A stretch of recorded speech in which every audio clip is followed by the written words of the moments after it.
greenhouses, buildings, shipping containers, rooftop gardens, you name it. I put my system in and start growing immediately.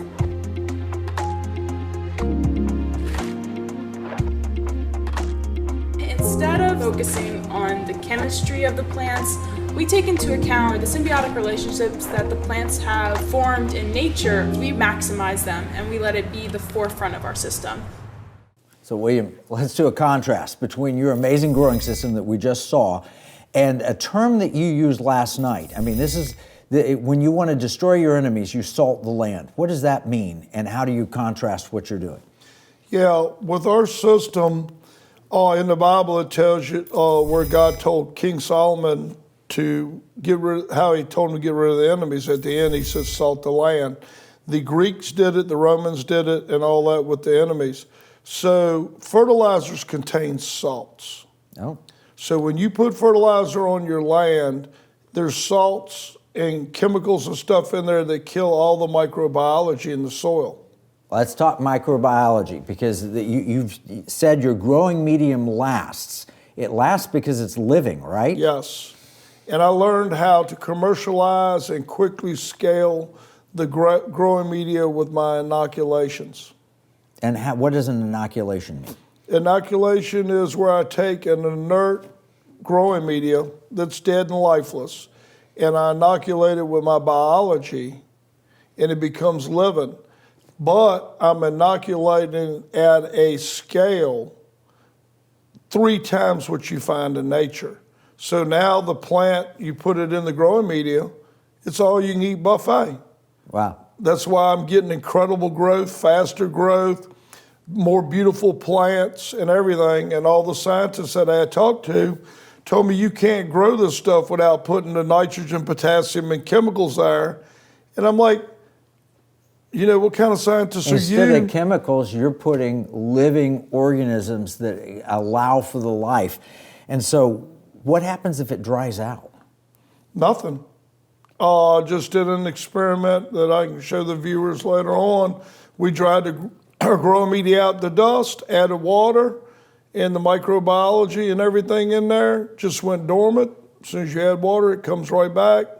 And we put the strawberries and tomatoes in, and they're just as pretty as if we hadn't done that at all. So this is a fully sustainable growing system. Can it be commercialized? Can people make money with this? Yeah, we're commercializing it right now, and it's extremely profitable what we're able to do, because you don't have the overhead, you don't have to buy all your chemicals from Bayer and Monsanto and fertilizer and all that, and you don't have the labor. The labor cost is half, because hydroponics and everything grows one crop and throws everything away. With this, you don't have any throwaway. Basically, you plant the seeds and you harvest, plant the seeds and harvest, and the whole system does the rest. It does all the self-watering, climate control, and everything.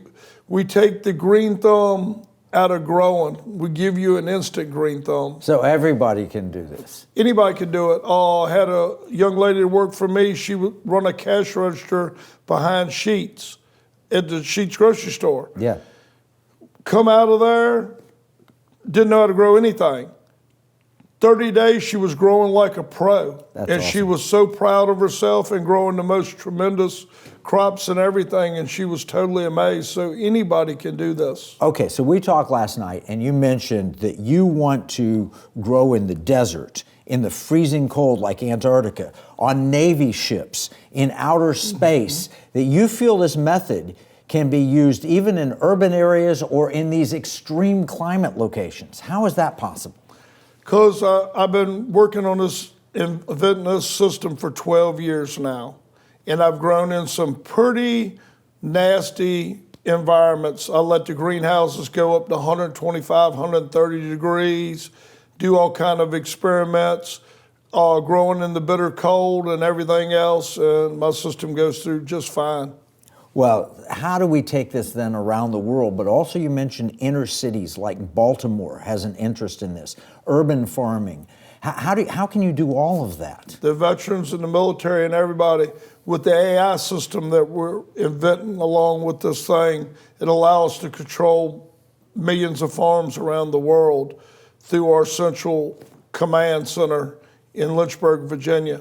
So we'll be able to, say if you're over in Dubai and it starts getting too hot, the AI will kick in and help solve the problems and everything that they have. So we got a whole AI system that we're building. You built a robot harvester too, right? Yeah, so the AI will control the harvesting and the planting, because I designed this system to be planted and harvested by robotics, where we can scale it up extremely quickly and, cut the labor factor down and increase the surplus so that everyone can afford this produce. It will just not only be the rich.